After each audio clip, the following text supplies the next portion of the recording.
For me to be able to tell you about my experience with Ecmp455, I first have to tell you about my experience with Ecmp355. In Ecmp355, learned so much about different types of technology that you can use in the classroom.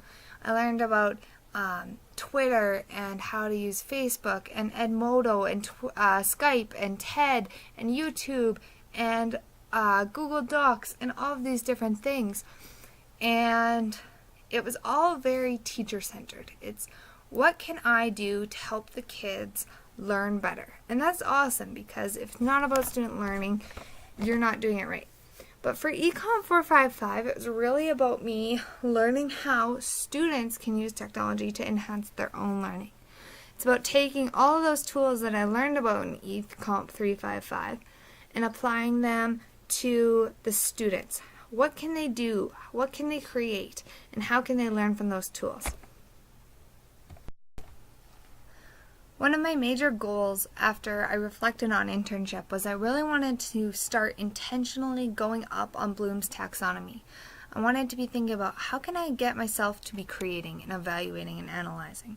And how can I get my students to be doing the same thing? For me, it came in using Twitter and using blogs and social media, and being able to create and analyze and evaluate with those things. I also wanted to work on evaluating. So what I did was I did a survey on my blogfolio that people would fill out. It had some questions, and I definitely learned about making surveys through that process.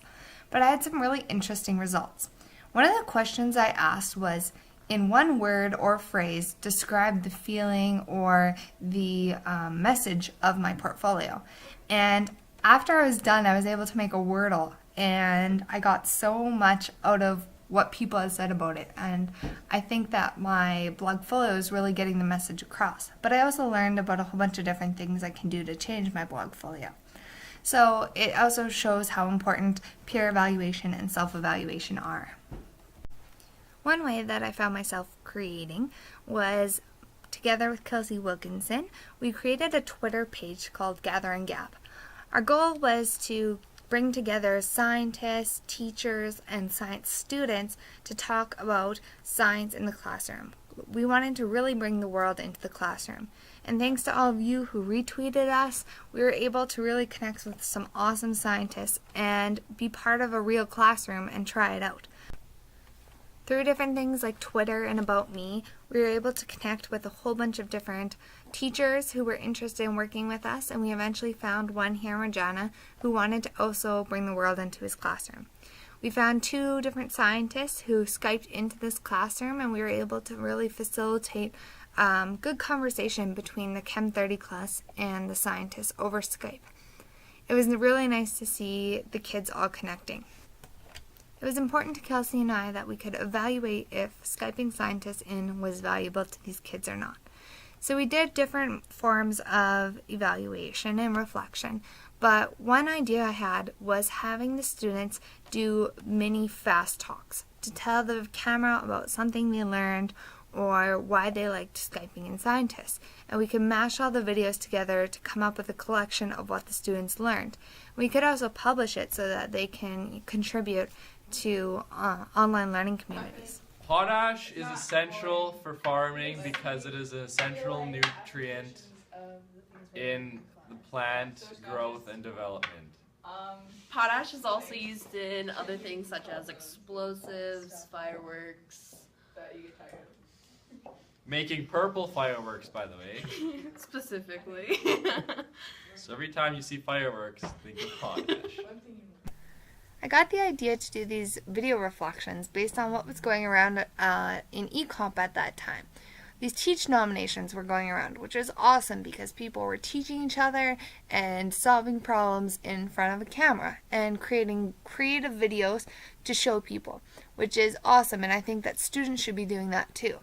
Another thing I was learning about is the Open University, which has created some videos of famous experiments that are complicated, but they explain them in 1 minute.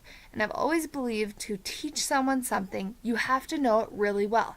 So for students to do this, it could be really valuable.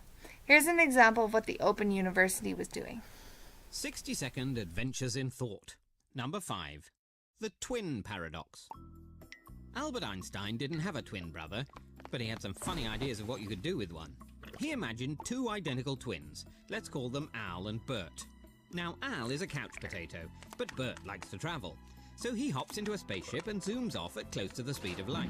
That's when Einstein's special theory of relativity kicks in.